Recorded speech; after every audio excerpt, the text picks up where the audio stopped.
Hola a todos, mi nombre es Camila Flores, soy estudiante de la Unidad Educativa Tiolenquita, estoy en tercero de bachillerato paralelo B y el día de hoy vengo a darles una pequeña exposición, lo que sé, sobre el hueso parietal. El hueso parietal es un hueso del cráneo que es plano de forma cuadrilátera con dos caras, la interna que es la endocranial y la externa que es la exocranial. Cuatro bordes con sus respectivos ángulos y se encuentra cubriendo la porción superior y lateral del cráneo, por detrás del frontal, por delante del occipital y montado sobre el temporal y el efenoides. Ambos huesos parietales se articulan a través de una línea media que es la sutura sagital y el término parietal significa de la pared. Para el estudio del hueso parietal se le reconocen dos caras, cuatro ángulos con sus respectivos, cuatro bordes con sus respectivos ángulos.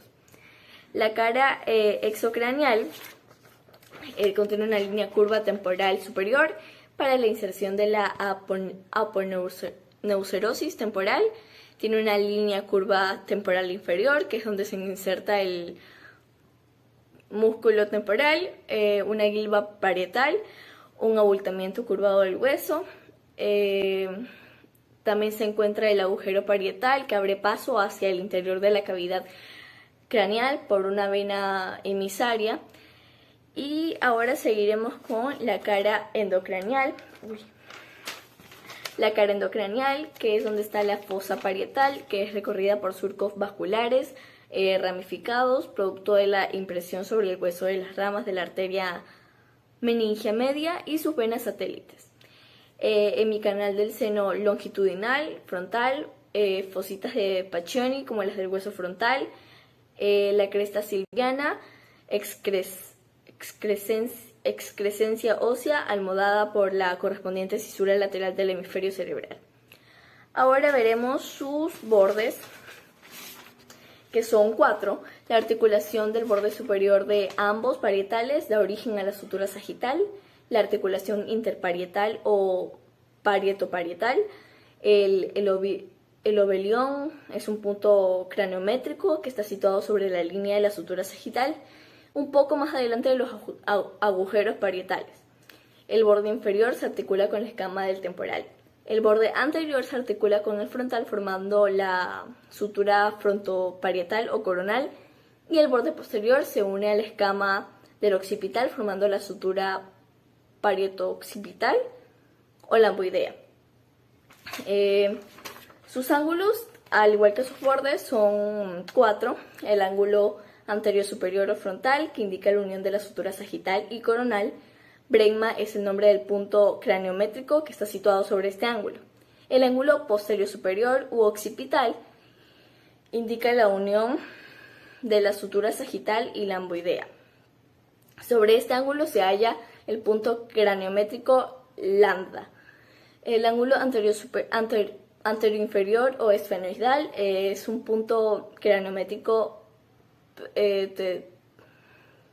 terión, y el ángulo posterior inferior o mastoideo es un punto craniométrico asterión. La arquitectura ósea es un hueso, explica que es un hueso plano y también comparte la estructura de los huesos de la bóveda craneal. Dos tablas de tejido óseo compacto que cubren una región media del tejido esponjoso.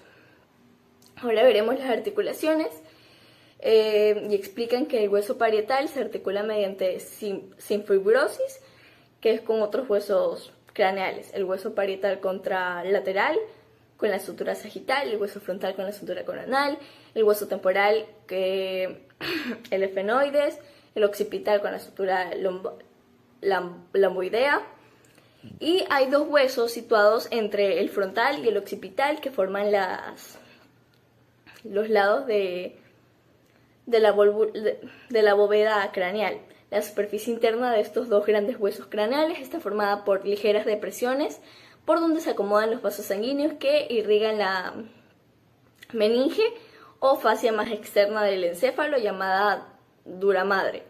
El hueso parietal es como una placa cuadrada que se acopla a los laterales del cráneo, de gran tamaño y peso casi tanto como el frontal, Y el parietal, también se divide en dos superficies, como ya explicamos, que son 4 bordes y 4 ángulos. Las superficies, la externa está formada por el agujero parietal, la eminencia parietal, las líneas temporales, superior e inferior, y la interna está formada por la concavidad para las granulaciones meningias, como son los cuerpos como son los cuerpos o eminencias de Pacchioni. La cavidad para el cerebro, para las venas meningias y para el seno sagital superior. Uniones para la hoz del cerebro. Bueno, esa fue mi pequeña exposición. Muchas gracias por verla. Espero que les haya gustado y que les haya compartido un poco de lo que he aprendido. Y muchas gracias.